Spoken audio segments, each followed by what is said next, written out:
Have you ever lost 10 pounds in just 10 days and then gained it all back, plus more a week later? You're not alone. I've been stuck in that same cycle too.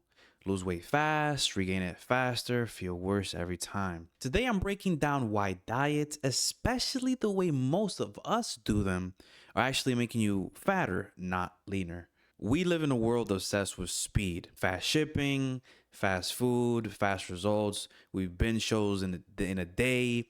We hit the drive through when we don't want to cook. Even kids today are jumping on PEDs just to get faster gym results. We want everything now. And that mindset is killing our health because that same craving for speeds leads us to chase crash diets, 30-day detoxes, no carb for 7 days and lose 10 pounds.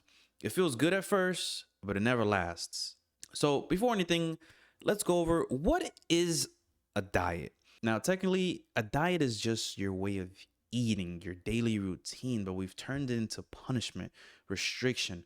We starve ourselves, inject things into our bodies, and do crazy challenges just to see the scale drop. But a diet that has an end date means your results have an end date too. Now, here's a problem with how most people diet. One, they drop calories too fast. Usually their diets are most likely to be like 1,500 calories or less, like 1,500, 1,200, sometimes even under 1,000. I've done that myself. Now, that is literally starvation, not strategy. The first thing you lose, guess what it is? It's not fat, it's water and glycogen. So yeah, the scale drops fast. You're gonna see that number drop in the first 2 days, like phew, but you haven't really lost any real body fat yet. So what happens to your body? Your body panics. It's like, oh my god, there's no more food. I gotta go in survival mode. You know, your metabolism slows down to conserve energy. Why? Because back in the day, in ancient times, that was the only way humans survived famine. Like, imagine if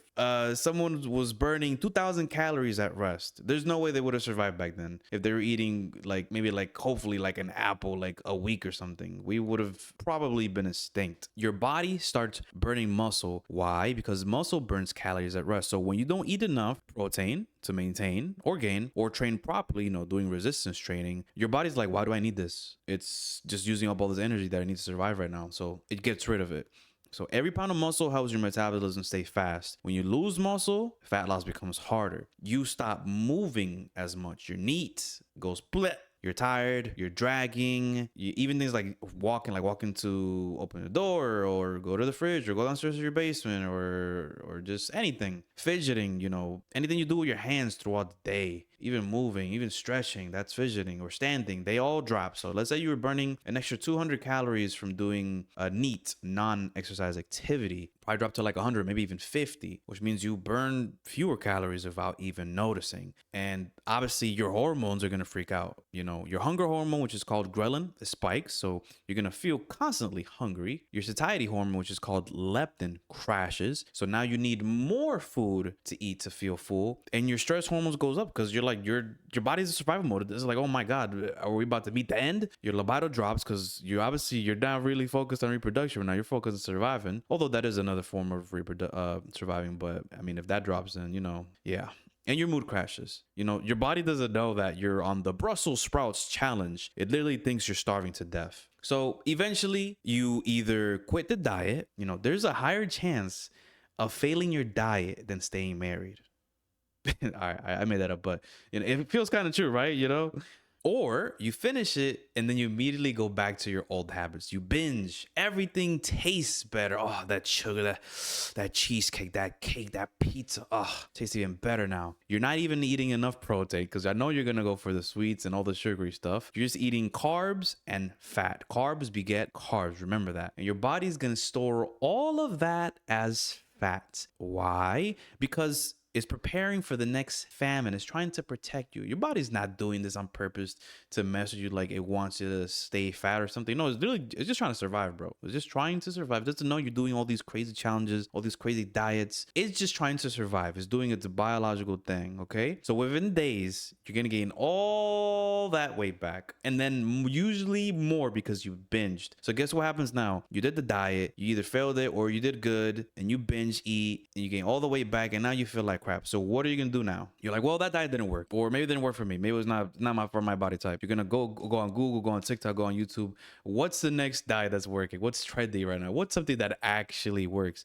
And then you start again, and now you've started another cycle. So that first cycle, that diet you did, you lost muscle, you gained fat, and you kind of killed your spirit a little bit. You destroyed your confidence. You've now entered the infinite yo-yo diet cycle, and now you're gonna do it again and do it again, do it again, do it again. Before you know it, you've pretty much completely killed your resting metabolic rate. It's probably plummeted to like below 1500, which is not good. And I've been a victim of it. Trust me, it's claimed me as well, but I have managed to bounce back. But here's what I want you guys to understand. The diet didn't fail because you were weak. It failed because it was never designed to work long term. Okay, so just do not go on diets. I'm gonna tell you guys what happened for me. Here's what actually worked for me. Number one, I listed all the foods that I like to eat and what I actually love to eat, and I kept them in my plan. I focus on high protein because I am trying to keep muscle and even build a little bit. And if you do also want to do that, then you want to eat at least 1 gram of protein per pound of body weight. Or let's say you're 200 pounds right now, but you want to be 130 pounds, then just eat 130 grams of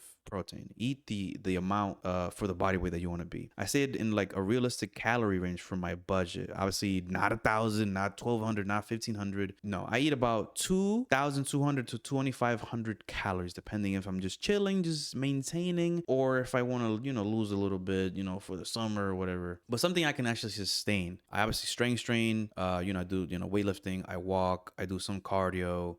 And I don't do any crazy diets. I have done some for some videos on my other channel, The Healthy Sloth, if you want to check those out. Usually I've lowered them to like 7 days. I don't really like doing more than that because that's when I start feeling really weak. I'm like, nah, I'm good. Yeah, so no detox, no 30-day quick fix. Just I just stayed consistent, realistic, and flexible eating, and that's pretty much it. Like literally, I was like, this year I'm gonna finally do this because I'm tired of doing these yo-yo diets and all these stupid diets and all this stuff. But let me finally do it this year, and I've lost about 30 pounds this year in 6 months, about 4 to 5 pounds a month. I was doing really good, and I'm really at a comfortable weight right now where I'm at. So now I do want to say eventually I'm gonna drop like a full video on how to like lose fat the right way, something really clear, detailed, and simple enough that you could like just watch it once and finally get it. Now if you guys want that, let me know down in the comments below. And remember, you guys don't need another diet. You just need a sustainable plan that you can live with, not something you survive for 30 days and then you just go back to your normal days and you just regret it. Okay, the best thing that I can say is if you're going to eat bad, at least have it in your budget. Think of dieting and calories as like you borrowing. So let's say you have a Capital One credit card and you have, let's say, a limit of like, let's say just like $1,000. You're not gonna just charge that credit card in like a week, right? You're not gonna do that. You're gonna do slowly, hopefully pay it off, avoid the interest. But what we do with food is we just go crazy. We stack that up real quick, and before we know it, we have maxed out the credit card and the interest rate is literally super high and it's killing us, and we have no idea how we're gonna pay this back. We have to get lucky, or be strict and stick with a budget so you could pay that back off. So think of it like that. I didn't really give the best analogy example, but that is that. Guys, if you like the video, like the video. If you didn't like the video but you stayed around this long, I do appreciate it. Subscribe if you want. But yeah, stay strong. Peace.